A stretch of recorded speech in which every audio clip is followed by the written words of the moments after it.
Hey, this is Scott Harris, and you're listening to Tobin Tonight.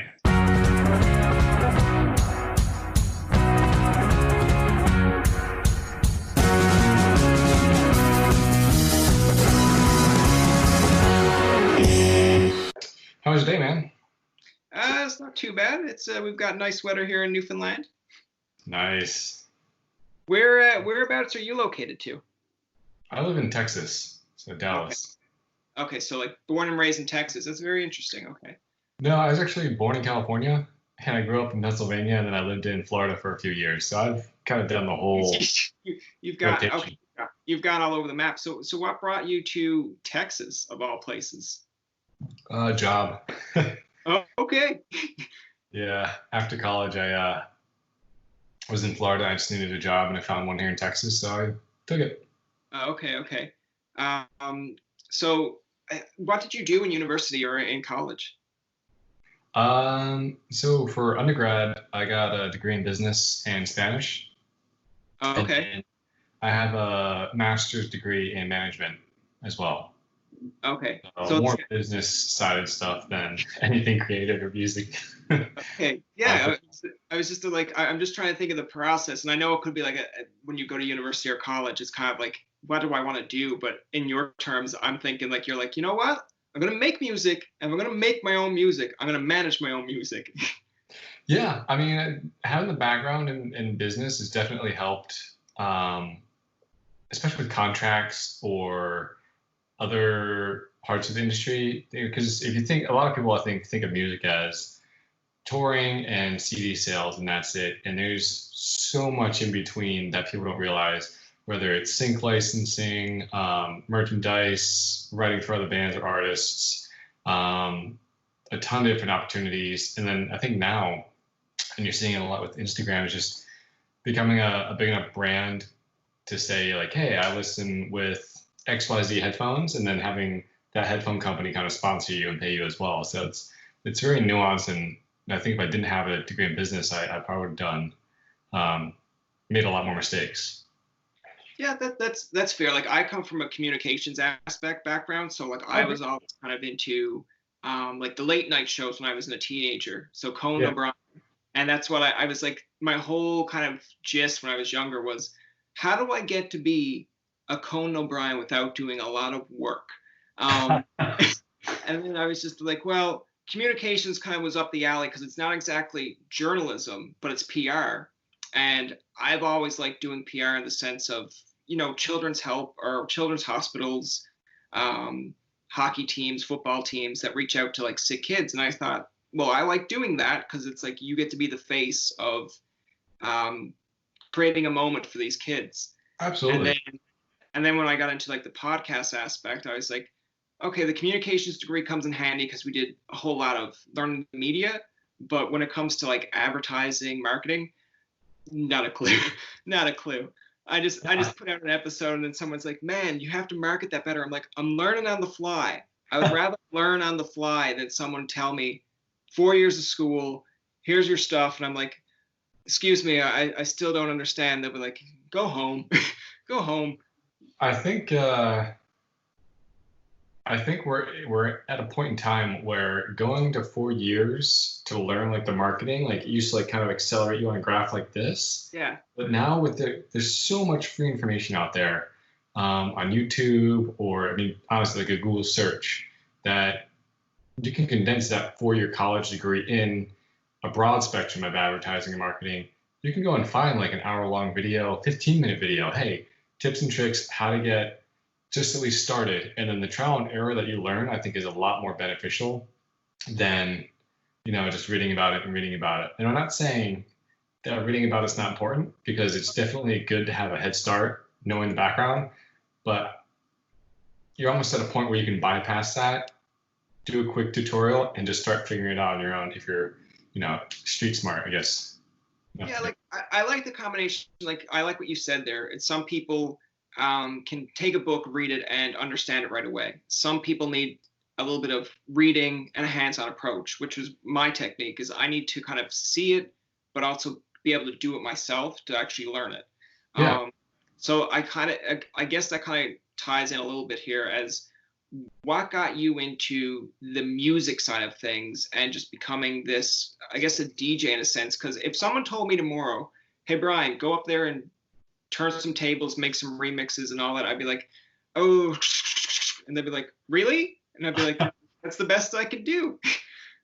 I mean, well, it's just like anything; it just takes time and practice. So the first songs that I created were garbage. I mean, thankfully, I just had a really supportive group around me. It was in college that I first went to see Tiesto. I mean, I was always into music, so I loved like Blink-182, kind of all those bands back in the day, The Used, Under Oath. And then in college, I got kind of more into dance music, and then I saw Tiesto live, and the whole atmosphere that he created in that show really kind of set me up to go right into music. I was like, look, I love the atmosphere. I love the uplifting, for the most part, vibes. And then from there, it was just a rabbit hole, you know. Okay, Tiesto, Avicii was just starting out at that point, like 2009. He was starting to get known in the U.S.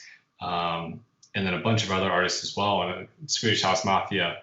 And it was just a very, I mean, great. Like at the time, it was great music. It's still great now. I think we've come a long way in creativeness in that regard. But I just wanted to kind of create that same atmosphere as a way to get out of the boring, like day-to-day stuff. Or if you're having a hard time with something, it's definitely nice to be able to escape and go into that music and just, you know, feel good, feel happy. Yeah, I have a lot of friends up in like Ottawa that just love like the party dance music scene, and it's like, to me it's like I'll listen to the music, but as soon as they're like, we're going to a rave, I'm just like, no. It's like I'm good. It's like, Yeah. song, I'll listen to it, it'll pump me up my own way. I don't need your crazy raves there. But I do like your aspect of mentioning the different types of music you were into. The debate I will make, and again you can agree disagree, is when you're mentioning about Swedish House Mafia, Avicii. Like, I remember that in high school that was a big trend, and it seemed like that was trendy at the time. But it seems like now in the world of social media, if I go on YouTube, even if it's not a recommendation for me, I could stumble across a remix or something that somebody has created, and that's almost like giving them a platform where I believe it helps them. It kind of keeps that music a little bit alive, a little bit in tune, because for someone like myself, I'm not outright looking for an Avicii or that kind of song in like an iTunes. I'm not. But if I come across of saying, I don't know, like a Macklemore song, and then I see someone remix it, and I'm like, you know what? That remix sounds just as good, if not better, than the original. Then I'll go to that YouTube channel and check out his stuff. So that's how I kind of come inclined with it. And in a way, thanks to Instagram, that's kind of how I stumbled across your music, because I remember just scrolling down. I'm like, that song is really good, still the same. And I'm like, it's catchy, it's good. And then I remember just sending a message. I'm like, this guy's not going to reply. Like, he's going to be like, who are you? And then when you replied, I'm like, wait, this guy's going to reply to me? It's like, I'm literally just a fan, but I thought it was so cool. I mean, flip it, dude. It's really cool that you even reached out to me. I mean, I think it's really fun to see all the different people that listen to my music, because normally, like on my end, all I see are numbers. Like 2 people in Japan, a couple people in Korea, like Mexico, US, India, Brazil. Like, man, I really wish like I kind of get to know them, like see what they're like, and chat with them. So for me, I think it's equally, you know, as cool, if not cooler than you might think it is, of me responding. But just in terms of what you're saying, I totally agree. I think the remixes and mashups and all that are huge. I really think it's a great way for artists to market themselves. And, you know, it almost feels like it's a push and pull kind of situation, because, you know, there's always these really great remixes that I find that will never get the same type of publicity as the actual song, because the big record companies don't want to give any of that away. Now, I can understand that part. You know, they have a bottom line and all that. On the other hand, it's free marketing to have people do a remix for you and help push out the original artist even more. I think of it as a win-win. So I'm always for remixes and creativity, and seeing, like you, like, hey, sometimes someone will do a remix that I think is better than the original. And boom, I'm a fan from there on out. Well, the one that I think always kind of comes back to me, and I might butcher this because I again don't know the songs that well, but I believe, and it sucks because I'm Canadian, so I really should know more about Bryan Adams. So Okay. hashtag who's watching this is going to be like, just no, he's not. He's a Newfoundlander. Of course, he doesn't know anything about Canada. Like, hey, but I think like Bryan Adams had a song back in the day, and then they did a remix of it. And I believe like it gets used for every almost sad emotional video, but it's more of a dance vibe one for this one that the person created. And I wish I could name it off the top of my head. I'm sure once the interview's over, it'll just come to me. But because that's how it works. But I'll listen to it. It's like "Baby, you're all that I want. You're lying here in my arms," and that's his. And he makes it sad and classical. But someone does a remix of it, and next night you're into clubs going, and I'm just like, no, what are you doing? It's supposed to be sad. But then I'm like, okay, yeah, I can dance to this too. And then I'm just like, what am I doing? I'm dancing? Like, no. I always think it's really fun to change the vibe of the vocals to the vibe of the track, right? So you can have like this really happy-go-lucky vocal and then just kill it with the chord progression that you choose. I think Galantis does a really great job of having uplifting chord progressions. Okay. I forget the name of it. It's not. There's like the happy chord progression, and then there's like one that they use kind of frequently. That's like the super happy-go-lucky chord progression. And okay. I was just messing with it one day, and I was like, yeah, I feel better. I mean, that's essentially the song type. Like, so I kind of want to get back into this with your song with Still the Same. Like, there's so many dynamics to it that you, I guess, obviously kind of mixed it all together. But the voice, is that an actual female voice in that, or is there actual techniques to make it sound that way? She did a great job. I found this artist on Sound Better. It's a no feature, but yeah, I was like, look, and normally with vocalists, because I'm terrible at lyrics and top lining in general, I just kind of give them an idea. Hey, this is the kind of feel I'm going for, or this or that. So, I mean, normally, like, hey, I'm looking for like a euphoric or like happy feel, or a breakup, or you just met somebody, love kind of thing. So I think she killed it in that regards. And then when she sent it to me, she sent it both dry, which means there's no effects on it, and then with FX and like delays and a little bit of auto tune here and there and whatnot. She really didn't need auto tune. It's fun because when you find really great artists, you don't need a lot of auto tune. Sometimes you don't even need any auto tune. But for the sound I was looking for, I wanted just a little bit of that feel to it. So I just threw it on there just in that regard. But a lot of it was her. Even the ad libs and the backing tracks that she does. I mean, she did that all basically in one session and sent it over to me. I didn't even have to go back and say, hey, can I get this, and this, which is sometimes what I go back and do. Okay. I like the concept of us like piecing it all together, and especially when you're saying, like, when you get great vocalists that, you can just send it and you're like, I'm sure that's like heaven to you when you see it and you're like, I don't have to do shit. Like, I can just put this together and great. Because if I sent you something now and you said, Bryan, I want you to voice something for me, and I'm like, here's my singing voice, you're like, you'd just be sitting there with your head in your hands going like, Bryan, I'm sorry, I can't use this. And I'd be like, don't worry about it, man. Well, I think that's kind of another like thing that people just assume. They think like auto-tune can fix everything. It can't. No. No. I mean, it does, in a group, right? So if you're a C student, like you're going to stay kind of in the C ranges on tests and whatnot. If you're an A student, you're going to stay in the age range.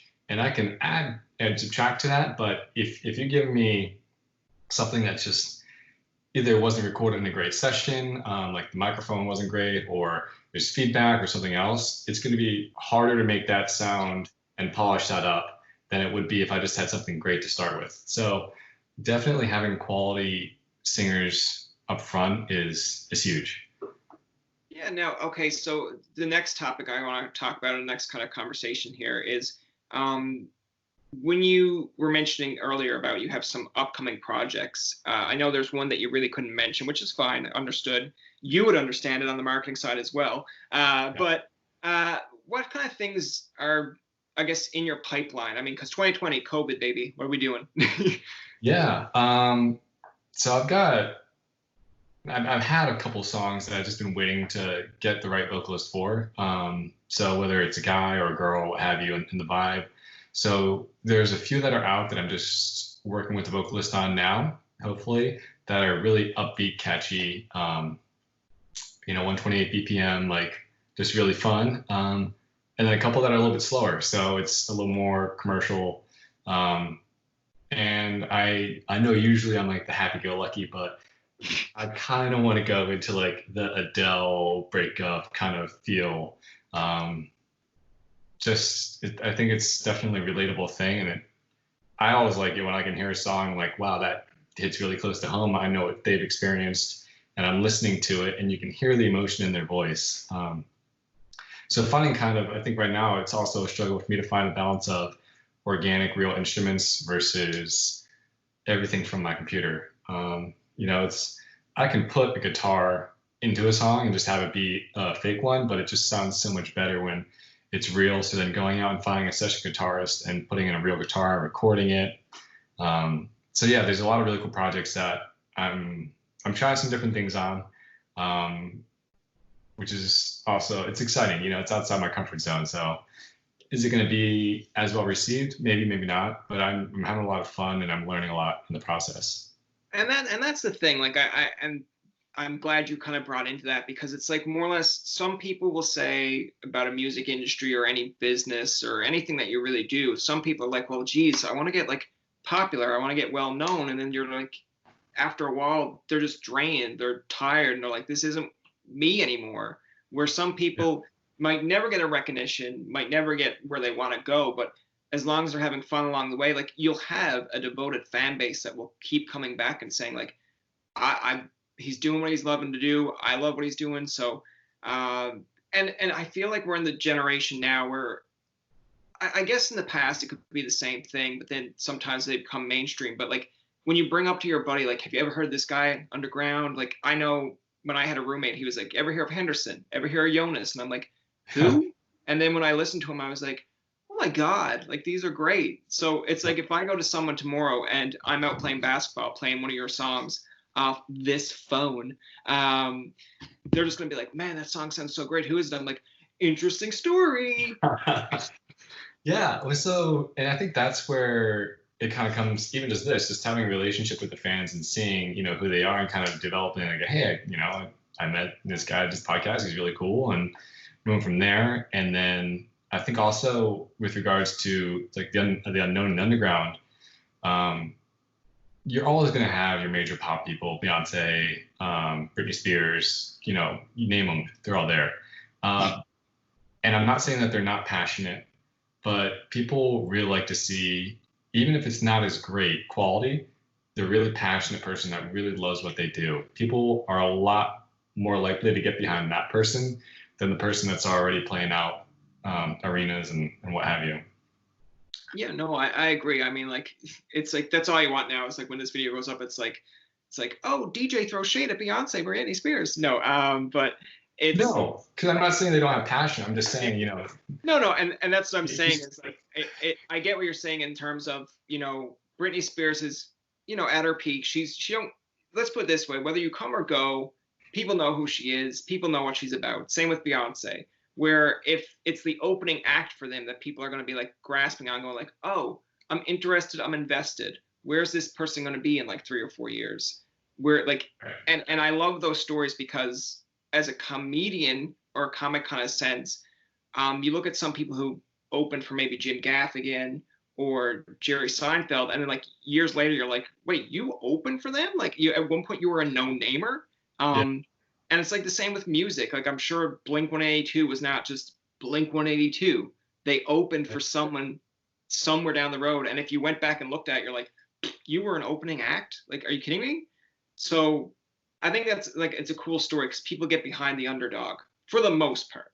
For the most part, and then it's also fun too. It's motivational because Nick, if you're bringing up Blink 182, I mean, they have interviews where they had like fight to like play at a really not great venue. I mean, honestly, I'll call it a garbage venue. They had a fight to even get in to play there. Yeah. And you see a lot of people nowadays that just want to, they're too proud, even though they haven't really done anything. So like, well, I'm not going to play there. I'm not, that low to go play there. I have to play at least at somewhere like this. I'm like, take what you can get, build it up, and then go there and kill it there. Yeah. It's stages. People are just trying to jump. That's like when people ask me to come on there, like if someone asked to come on my podcast, and it's like my brother, I'm like, I'm too big for you, man. And then he's like, dude, like I'm in the next room, like come on. And I'm just like, I don't care. I'm too big. I'm not coming over. I'm not stepping over one room to interview you. It'd be hilarious if you actually did that. But no, I get what you're saying. It's like it's kind of, I think, like a double-edged sword because, for example, I don't know how big you are in country music. I'm assuming it's Dallas. So I mean, you're somewhat surrounded by country. Texas in general is huge. Yeah. So it's like, when we reach out to certain acts like I don't know, like a Luke Combs or a Tim McGraw, I mean, at this point in their career, they're kind of like, what, why am I coming on your show? And I'm like, for me, please. Just come, please. But like, if you had like the opening act for Luke Combs, they'd be like, oh my God, they'd be sending me emails going, can I come on? And then I'm kind of like, oh, like, yeah, sure. And then if like 4 years down the road, if they're turning into something, I'm like, okay, you're bigger now. Come back on. They're like, nah, man, we've done that. And I'm like, are you kidding me? Like, what are you doing? So yeah, I mean, you got to pay credit where it's due. Like if you're getting in on someone early, it's only respectful they come back and help you. Floating tide lifts all the boats. Yeah. So see that clip right there, Scott. That could haunt you now in the future if you become big, do world tours, and then like you'll have like TMZ and all this reach out to you, or like ET, and they're like, Scott didn't do an interview with me. I'm like, it's like, Brian, how did you get the exclusive? I have a clip, and that's how the clip came in handy. So tell me a little bit more about, like, I guess your music side of things. Like, where did you get the interest to? I know we kind of discussed on a little bit prior, but like, because I guess what I'm trying to get at here is like when you first kind of got all these materials together, started mixing things together, like, did you ever have like self-doubt, or were like, because you did mention some of the stuff, your first ones were garbage, your words, not mine. Yeah, But like how did it all come to be, pretty much? Like what got your interest in it, and how did you get better over time? I mean, initially I wasn't even dance music. I was just recording guitar and making kind of weird, different songs just in that regard. And overall, they weren't very good. I think melodically, like the idea was there. And so it was always easy. 'Cause I'm like, this melody's catchy. If I showed it to somebody, they were like, yeah, it still needs a lot of work, but then they'd be humming the melody later. So I'm like, okay, well, I just have to figure out how to make it sound better because the important part, the ingredient, is there. And so just continuing to make more music, really, honestly, the more you do something, the better at it you get, whether you want to or not. So, if you're shooting hoops, if you're practicing free throws, whether you want to or not, by your 1,000th free throw, you're going to be a lot better than your 30 or 4th. And that just keeps moving and moving. So just continuing to make music and then, trying to get what's in my head into the computer at first was extremely difficult because I didn't know what to call it. So you got to YouTube it or Google it, and you're trying to Google it to find out what it's even called. And then you go, oh, okay, that's what it's called. Now let me find out how to do this. And then you go through YouTube or Google and you find out how to do it. And then you do it yourself a few times. And then from there, you're like, all right, well, that sounded cool. But what if I had like a little twist to it? So you start to take something you didn't even know what it was called, and now you're adding your own spin to it. And that's kind of, I think, a great way to improve your abilities as well, because now you can take that little piece that you did and apply it to other sections. So whether that's, I'm trying to use like layman's terms. Like I try to explain this stuff to my wife sometimes, and she's just like, but like, how do I make a mix louder? I just learned, okay, well, I have to do this, and this has to fit in here. And if it, it's too loud, it's going to make all the other pieces not fit. It's basically just a big puzzle, and figuring out how to make that puzzle the best puzzle it can be. There you go. there's there's the expression that people will understand. The puzzle. I like how you just kind of explain it, like when you go to like someone and trying to explain it to them, and it just goes over their head. It's just like, well, whatever you're doing, sweetie, as long as you're doing what you love, and then you're just like, thanks, mom. Yeah, But I've I learned a like lot. I like the concept there when you were saying that like whether you want to get better at it or not, like if you take 1,000 free throws, it's like I can just imagine that's going to be like the dad mentality when you get older. It's just like, son, whether you like it or not, you're going to get better at this. And he's just like, I don't want to get better. It's like, you will. But yeah, no, I like that answer. I like when you said about fitting puzzle piece together. And of course, if you're very passionate about it, which I can tell from your answer you are, like you were trying to explain it in layman's term. But a lot of people will try to like, for example, if you go on YouTube and just look up hashtag like mashups or whatever, some people put songs together and they're like, this is great, listen to it. And I'm like, no, like someone's audio is over the other audio. You put it together. That doesn't make it sound great. But the way you were explaining it of, you want to make sure this piece goes with this piece. This isn't high. I'm like, okay, clearly he's paying very close attention to what he's doing, which shows in your music as well. There's a lot of details for sure. I think the other thing that helped though is, I mean, when I was starting out, I was in a fraternity in college. And so, you know, I had all my fraternity brothers that were literally listening to me because the walls are so thin.